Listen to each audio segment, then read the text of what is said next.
The following is a Comfortably Zoned Radio Network production.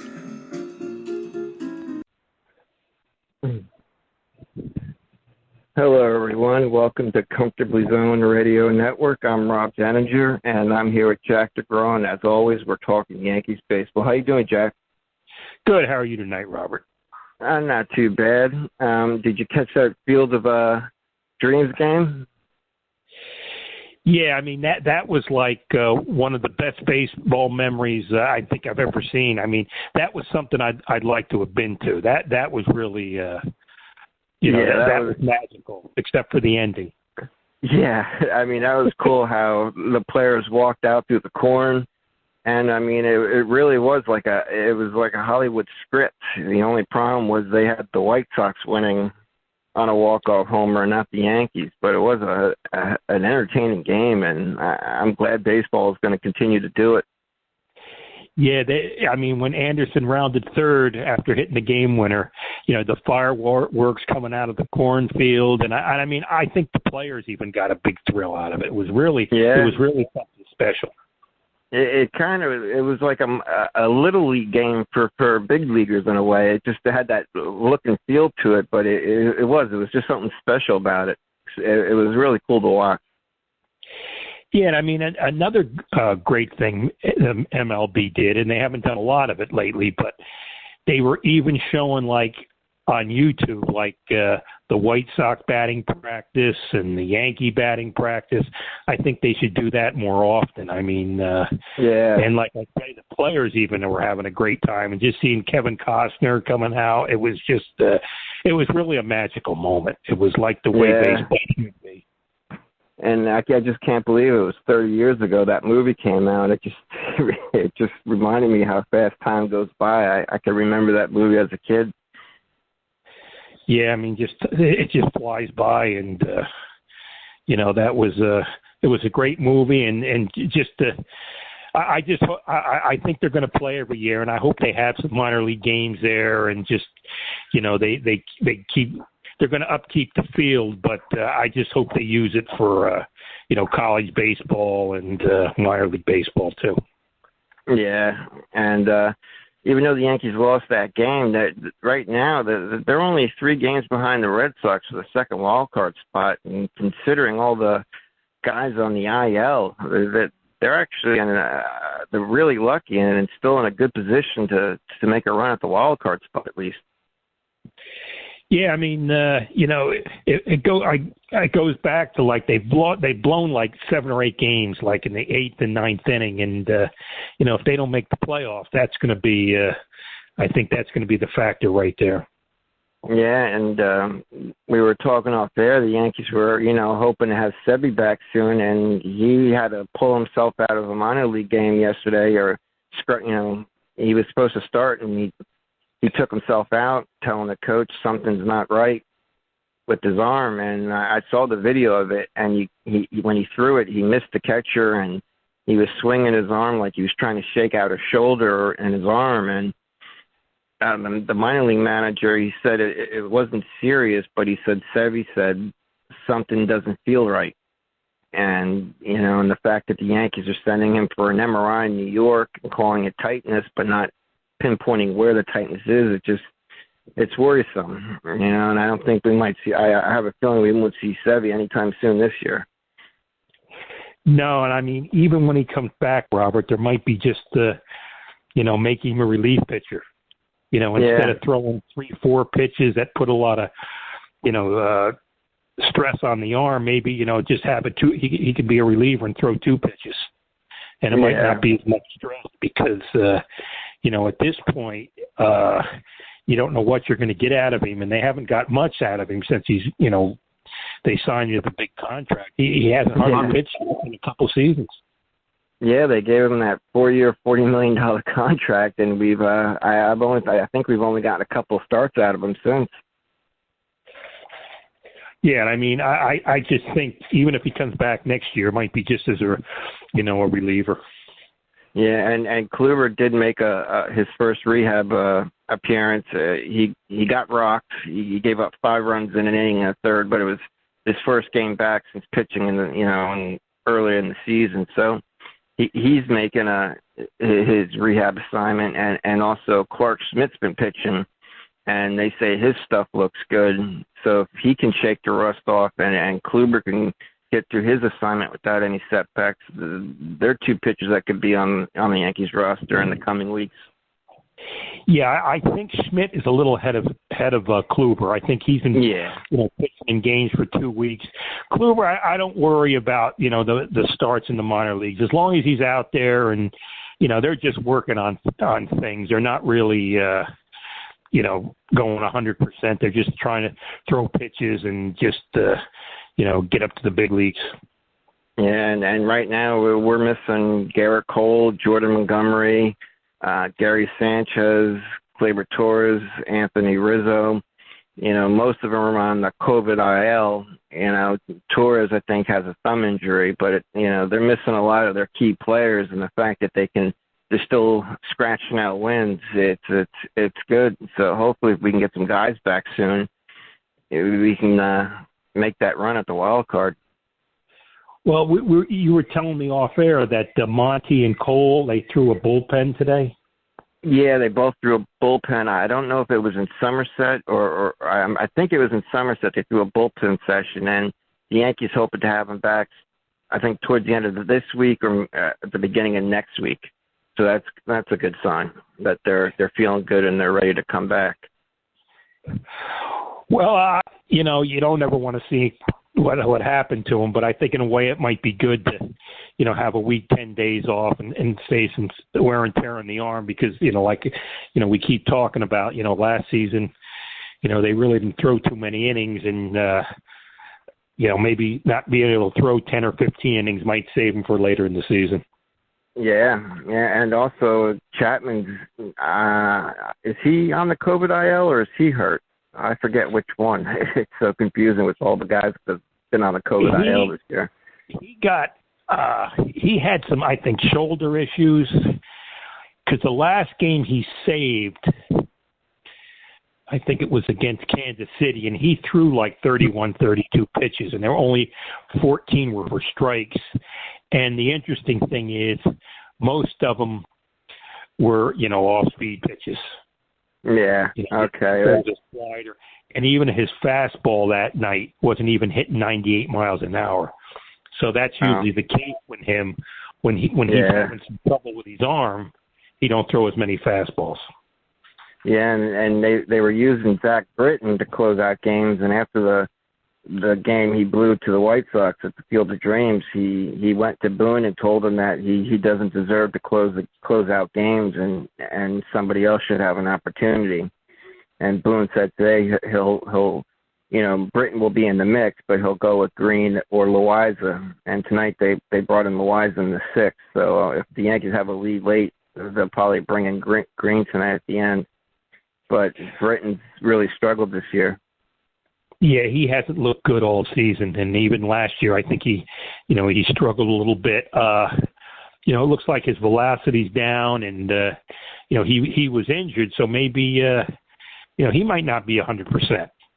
Yeah, I mean, I don't think he's had that many innings this year. I think he's pitched somewhere around 18 innings total this year. So with all the injuries he's had, I don't think he's at full strength or at full go. Yeah, because when he comes in, he just don't seem to have the bite on the pitches anymore. And, he could get up in the mid to high 90s. And now it's like, 92, 93, instead of, having 96, 97, guys are popping the ball up. And now, now they're hitting it into the cornfield. Yeah. He's only been in 18 games this year and pitched only 15 and 2/3 innings. So he doesn't have many innings. And it seems like every time he comes back, he pitches for a few games and then he gets hurt again. So I think I think the injuries this year have really gotten to him. Yeah, he just doesn't look good. He just, he's an outstanding reliever, and he just doesn't even look like the same pitcher. No, and Aaron Judge, he just hit a home run to give the Yankees the lead 4-3 against the White Sox going into the bottom of the eighth. He's quietly having a really good year. He's batting around 290. He's got 27 homers and 65 RBIs on the year. Yeah, I mean, he really looks good. I mean, he hit 2 to the opposite field the other night, and he's been steady all year, and he's been healthy. And there's a lot of questions, before the year started, if he could stay healthy. Because if he could stay healthy, he's one of the best players in the game. Yeah, I mean, he's. I think he actually leads the Yankees. Yeah, he's played in 103 games this year, and I think the next person behind him is LeMahieu. Or I think LeMahieu's played in more of 110, but Judge has played in 102. They played in the 2 most games of any Yankees this year. So he's been healthy and he's producing. Yeah, I mean, before the year was starting, we were hoping, he'd get in 130, 140 games, and it looks like, he's right on the mark to do that. Yeah, and Boston, they've been struggling lately, and I don't know if it's them just coming back down to earth, because last year they weren't a good team, and they got the same team that they had last year, and they seem to be faltering of late. Tampa's taken the division. They got a 7.5 game lead on the Yankees, and I think they got a 4.5 game lead on the Red Sox. So right now it looks like Tampa's going to run away with the division, or at least it looks like it now. I mean, Yankees' best shot, I think, is still the wild card. And they got 6 games left with Boston, and they got a big 4-game series with Oakland at the end of the month. So they could close the gap if they do their job against those 2 teams. Well, the big thing is, can the Yankees stay healthy? Yeah. And I know that, like you were saying, the Red Sox have come back to earth, and, they got Chris Sale back. Yeah. So that's a big addition for them. But, yeah. The thing is, the Yankees just win 2 out of 3. Win series like they've been doing, and if they can stop blowing leads in the 9th inning, they'd be right up there with Tampa. I mean, too many gut wrenching losses. That's just what's been their big bugaboo. Yeah, I mean, I think they lead the major leagues in blown saves in the 8th and 9th inning. After having a lead in the 8th and 9th, they've blown the most games. I think it's up around 10. They had the hitting. They hit home runs and they knock in runs, and and they strike out a lot, and that's what they were doing for most of the first half. But I mean, now they've turned it around. They've been consistent with their offense. They've been scoring runs. They still leave a lot of guys on base, but they hit home runs, and getting Rizzo and Gallo were 2 great additions, and it just makes everybody a better hitter. Yeah, Gallo hit a 2-run homer tonight, and Rizzo, before he got COVID, he had 3 homers and 6 RBIs in the few games that he played. He was really hot. And Boone said today that he's feeling much better because I guess he's COVID. He has some symptoms, but if they can get him back in a week or 2, that would be great, because Boone said they're going to test his cardio out in a couple of days to see how he feels. So hopefully he can be back in a week or 2. I mean, because having Rizzo and Gallo in the lineup really does change the lineup completely. It makes them a lot more dangerous. Well, I think one of the reports I heard, he could be back in a couple days. Oh, good. Yeah, but I mean, we don't know what his conditioning is. If he'll DH for a couple games, but he's really an elite defender, Rizzo, and Gallo's an excellent outfielder. He's got a bazooka for an arm. So yeah, I think Gallo's he won a Gold Glove in left field, and Rizzo's, I think, won 3 Gold Gloves at first, and we were talking off air. I mean, I think the Yankees' best lineup would be Rizzo at first, Stanton in left, and DH and Voit. Yeah. I mean, you have a lot of pop in the lineup, and then you get Sanchez back, and Odar is really he's got some big hits, and even as Torres has got some big hits. And so they'll score runs. I mean, the defense is still a question. I mean, I like Wade at shortstop. He's a good defender. And he's hit well. And another thing, he's stealing bases. So that gives the Yankees another dimension. If they let Wade run, he's got 10 stolen bases. But if they let him run, I mean, that gives you something another dimension of the offense. Yeah. And looking at their schedule, I mean, other than the Red Sox and A's, I mean, Yankees got a pretty soft schedule. They play a makeup game with the Angels on Monday. Then they have 3 with Boston and 4 with Minnesota, 2 against Atlanta, then 4 with Oakland. Then it's the Angels, Orioles, Blue Jays. I mean, they got some games where they got time to get healthy, to make their run in September.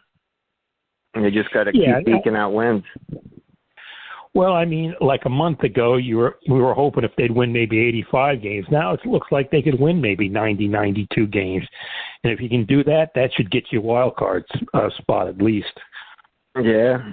And we were talking about some minor leaguers off air. The shortstop they drafted last year, Anthony Volpe, I guess his last name is. They moved him up to okay, yeah. They moved him up to high A, and he's just been tearing it up there. Yeah, I mean, I seen him play like 4 games down here, Robert. He had like 4 or 5 home runs and, 10 RBIs, and he had like 10 or 11 hits, and they've sent him up to a higher league, and, he's a young kid. He's only 20 years old, but he must have 15 homers and 60, 70 RBIs. So, I mean, he looked good defensively, too. So, I mean, like you were saying, they could bring him up to Double-A by the end of the year, and I'm sure he'll be in, spring training next year. So, he's not too far off the way it looks now. No, and we were also talking about Deivi Garcia and just the massive step backwards he took this year, and I guess you were saying they changed his throwing motion for some reason. Yeah, I seen an article about 10 days ago, and 'cause the scouts were saying they've changed his motion. I mean, he's not throwing as hard. His breaking balls don't have as much depth on it, and they're just. I don't know what the thought process is behind that. Yeah, they said the pitches aren't moving at all. He looks like he's went like from elite prospect to average at best. I mean, he just I don't know who thought of changing his motion, but they better unchange it over the winter. Yeah, because last year I saw a guy who attacked the zone with his fastball and his breaking balls, his slider and his other breaking balls, that they had bite to him. And this year, it's like every time I look at the box score, he's given up 5 runs along with a few homers and only making it a couple innings. I mean, it's every outing he seems to be getting rocked down there in AAA, and it's like, what happened? Yeah, I mean, we're not able to see it. So, but from what I understand, I mean, it does. I've heard a couple scouts, say he don't look like the same pitcher, and he's really regressed.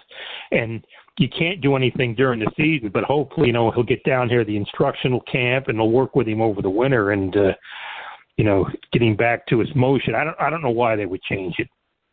Yeah. And Jasson Dominguez, their young prospect they got down there, he had a doubleheader yesterday. He went 3 for 3 in the first game with a double and 2 RBIs, and went 0 for 3 in the second game with 2 strikeouts. And he's hit a little rough patch, but you could see the flashes and potential in some of his at bats. I mean, you could tell he could really swing the bat. Yeah, I mean, he's only 18, and he's competing against guys who played in college. A lot of these guys are 21, 22, and they've played at outstanding college programs. So I mean, he's coming along all right. He's he's still 3 years away, 4 years away. Yeah. So there's no rush on him. No. Mm-mm. And yesterday, I didn't realize Mickey Mantle passed away. It was he passed away in 1995 on what day was it? The 13th, and that was yesterday. I can't believe it's been that long since he's passed. Yeah, it's Mickey was one of a kind. I'll just share a little story, Robert. I went to a game with a doubleheader, the old-fashioned doubleheader, when they had two games for the price of one ticket. Yeah. And they were playing Cleveland, and I remember I got mad and I left after the first game because they were ahead 9-5. And Mike Stanley hit 3 homers, and they lost the game. Ruben Sierra botched the ball in the outfield, and they lost the game. And I remember walking out, and they had a big card. You could sign it, and they sent it to Mickey Mantle, and I always regretted not signing it. Oh man. Oh man. Yeah. Go ahead, Robert. Sorry. Oh no, he was 63 years old, and I just forgot how young he was when he passed. Yeah, I mean, I think all the years of drinking, and I think everybody knows the story. A lot of the male members of the family worked in the mine, and they didn't live to be 40 years old, so he didn't think he was going to be around that long. Yeah, he even said if he knew he would live past 40, he would have taken better care of himself. Yeah, we're talking about one of the most loved players ever. I mean, I don't think he's right up there with Babe Ruth, and a generation loved Mickey Mantle because he was in the Yankees were in the World Series every year, and Mickey had 18 home runs, and what can you say? I mean, he was he was a part of everybody's childhood, and when he passed away, I think a lot of people their childhood died with him. The fans, you're right, they loved him, and I think he loved the fans. I mean, I remember I watched I like watching his farewell address at Yankee Stadium when he retired, and he said he often wondered how a man could stand here knowing he was going to die and consider himself the luckiest man on earth. And he says, now I know, and he thanked the fans because it was the fans that made it so wonderful being a Yankee. Robert, I think I'll tell you a funny story. Spring training one year, I was in the Yankee spring training shop, and there was this guy walking around, and I walked up to him. I said, "You look familiar." I go, "You look like a Yankee pitcher, Dave LaPointe." And he goes, "No." He goes, and he goes, "My name is Danny or Mickey and we talked for a couple of minutes and stuff. And I said, "Well, nice to meet you." And he said, "It was, nice to meet you." And I was going home, and I said to myself, I said, "You asshole, that was Mickey Mantle's son." Holy shit! And I thought it was Dave LaPointe. Oh man, yeah. There's. I remember reading Mickey's an autobiography. I think it was a biography. I don't know if it was an autobiography, but it's a biography, and it was him, Whitey, and Billy. They missed the train to, I think it was Pittsburgh. I forget, but that Whitey was able to sneak in through the bullpen, and both Billy and Mantle got in trouble by Casey, and Casey. They were all hung over, and Casey made him play. And Mantle's first at bat, he hit a home run. And when Mantle came into the dugout, Casey said, "Take the rest of the day off, kid." And Billy started teasing him, calling him teacher's pet. But it's just the stuff they pulled when they were teammates is something unreal. Yeah, they had a story. I think Mickey had too much to drink, and he come up late in the game, pinch hit, and he hit a home run, and he got in the dugout. He says, "You don't know how hard that was. I seen 3 balls, and I hit the one in the middle." Or so. Didn't the Yankees trade Billy Martin away, hoping it would have a better influence on Mickey? Yeah, they had a fight in the Copacabana. Johnny Cooks was there, and Hank Bauer, and Yogi and Whitey and Mickey, and they blame the Yankee ownership blamed Billy, but actually I think it was Hank Bauer who popped the guy, because they went to see Sammy Davis and they had a bunch of like a bowling team there, and they were yelling racial things at Sammy Davis, and they went in the bathroom and they said something, and if you ever seen a picture of Hank Bauer. Yeah. Hank Bauer had a face like a fist. and he was a war hero, and, so he was, you didn't mess with Hank Bauer. Yeah. Oh, my God. And Hank popped him, and, the Yankees wanted to get rid of Billy Martin. It was the ownership, and they found the reason, and they got rid of him. Wow. Yeah, Billy loved being a Yankee too. Yeah, I think that was to his detriment too. He loved the Yankees so much, and him and George were a bad mix. And if he could have just, told George, kiss his ass, he's more Yankee than George will ever be. But he wanted to be a Yankee, and I think it caused him a lot of heartache as a manager. Yeah. Wow. Those years were something, like you said. I mean, they're in the World Series, it seemed like every year. I think it was every year. Yeah, from 49 through 64, they were in every year but twice. So, I mean, it's incredible. Yeah, I'm pulling up the... one of the things I can always say, Robert, I've seen Mickey Mantle play about a dozen times, and I actually seen him hit 3 homers. Wow. I remember the dates like they were yesterday. my father, his favorite player is Mickey Mantle, and I think he would sneak in the transistor radio into his bedroom to listen to the Yankee games, and he would even do it in school too, just to listen to the games during the day.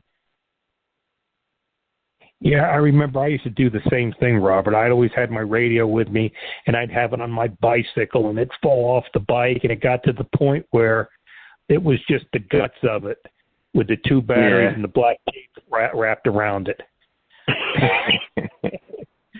Yeah, I would love if they had footage of the 2 homers. He hit the one out of the Washington Senators. He hit it across the street over a bus into the gas station. And I think he hit the facade at Yankee Stadium. Yep. Yeah. Yeah, I would love to see those 2 home runs if there's video of them. Yeah, I mean, it was just a magical time, because a lot of time, I mean, I think when you listen to games on the radio, it just adds something. It's another dimension to it. Yeah. Because it seems larger than life. I've seen they have a drawing. There was a drawing of the Washington Senators Stadium, and they have a drawing of where he hit the ball and where it landed, across the street. It's just something else. I couldn't believe it. And I think they said that was I forget how far they said it was, but it was definitely a tape measure shot. Yeah, it was Griffith Park. And then there was a home run I think he hit in 1951 in spring training, because the Yankees used to train in St. Pete, Florida, and the Giants trained in Arizona, and they switched that year. And the Yankees had a exhibition game against USC, and they said, Mickey hit one out of the baseball stadium and landed in like the middle of the football practice. Jesus. And they said it might have been 550, 600 feet. I mean, who knows? But yeah, it was pretty far, let's say. Yeah, well, I remember he made a name for himself. Didn't they have like a team where he lived? The Mines. He played on a semi-pro team or something as a 16-year-old, 17-year-old, or something like that, and he was hitting home runs against adults or something like that. I forget. I can't remember what I read in that book. It was something like that. The Yankees heard about him. He might have played with his father, and they had semi-pro leagues. Yeah. You know, back today, I'm looking at the Yankees. Their last 10 games, they've been, despite all their injuries, they're 7-3 in their last 10 games. Yeah, I mean, they've been playing some outstanding ball, and I keep saying it, Robert. Those damn, blowing those games late. I mean, they could be right up there with the Rays. Yeah, I mean, I know Boston won today already, and right now the Yankees, they got a 1-run lead in the top of the ninth. So hopefully they can close this one out and stay 3 games behind Boston. So, I mean, they get some guys back. Like I said, they got a 3-game set with Boston this week and a 4-game set with Oakland at the end of the month. They could help themselves by winning those 2 series. I think it's going to get really interesting by September. Yeah, I think it'll be. It should be an exciting month because they got the team now. I mean, the guys are hitting, and it should be interesting. It will be interesting. Yeah, I know Toronto's 4 back of the wild card and Seattle's 5, but I don't know if they have the pitching to keep them in it in the long run. I think the Yankees are the best out of those 3 to knock either Boston or Oakland out of the wild card. Well, I mean, we got to say something about the Jays. I mean, I didn't think this team would be this good so soon. I knew they had some great young talent, but they're going to be right up there too. I mean, with the Yankees and the Rays and the Red Sox. I mean, really, that could wind up being the best division in baseball, which it was for a long time anyway. Over the last 20 years. Yeah, because we thought the Blue Jays would have a great offense coming into the year. It would be their pitching, and the fact that they're over 500 and in the mix for a wild card says a lot about their team. I mean, they're young and they got a bright future ahead of them. Yeah, so they're going to be a pain in the butt for a long time. Yeah, and the Mets, they had I think a 4.5 game lead after the All-Star break, and now they find themselves a game and a half behind the Phillies and Braves for first place. I mean, Joe Girardi, I know his pitcher today was pitching a no-hitter, and he pulled him, I think, in the 6th inning after throwing just 76 pitches. I'd like to see why he did that, but he's done a great job managing the Phillies this year, and Atlanta's in the mix despite their injuries. I'm just wondering if the Mets are just going to have another collapse this year. Yeah, they had the game on last night on MLB when they played the Dodgers. Yeah. And I mean, Citi Field was rocking. I mean, it was exciting when they made a night. The Mets made a comeback. I mean, it looked like they had a full house, and it was just, it was exciting to watch. Yeah. And I know the Mets have fallen apart a little bit, but I'd like to see them do well. I'd like to see them get in the playoffs. Yeah, I mean they're a game and a half behind the Phillies and Braves for first place, but they're 6 games out of the wild card, and the 2 top teams are the Dodgers and Padres, and I think they're going to be hard to catch. So the Mets, I think, might have to win their division if they want to see some postseason play. Well, it might be like 1973. Well, I think they won 83 games and they lost the 7th game of the World Series. So it might be another year like that. Yeah, poor Mets. Yeah, but next week when we talk, I mean, like I said, they got 3 with Boston this week, and then they got 4 with Minnesota. I mean, if they could take 2 out of 3 from Boston and beat up on the Twins, we could be in a good spot next week with some players coming back. Yeah, I think they'll get some guys back this week, and you probably have Monty and Cole being able to pitch. So it'll be exciting. At least the games are fun to watch again until the 9th inning. But at least it's like even when they're losing, by 3, 4, 5 runs, you always have the feeling, well, at least they can get back in the game and make it exciting. Yeah, and this week too, we'll find out more about Severino's injury, and Kluber will make another start, and I'm sure we'll have more on Clarke Schmidt. I like to see him up here soon if he once he shakes off the rust. But it's nice to know we have reinforcements coming, and we're playing good enough to win baseball right now while they're out. Yeah, and I think September 1st, they can add 3 more guys on the roster. So that's good. Yeah, and Clint Frazier, he's playing in rehab games down in Double-A. Yeah, I know he played a game down here in Tampa. He went 2 for 4, and then it rained for 3 days. And I don't know, if he's going to be just an afterthought, because I hope they can get in the off season, and just I think he needs to get out of New York.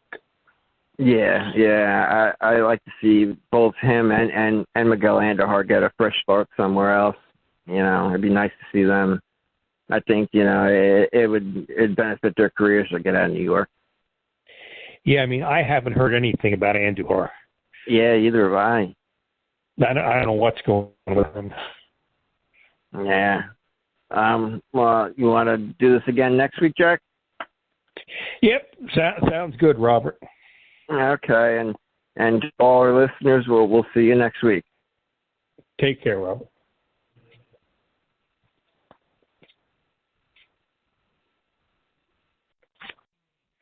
The proceeding has been a Comfortably Zoned network production. You are advised to keep your dreams wet, your humor dry, your children and grandchildren out of military recruiting offices and off the laps of clerics who wear dresses. Thank you for listening, everyone. Happy trails.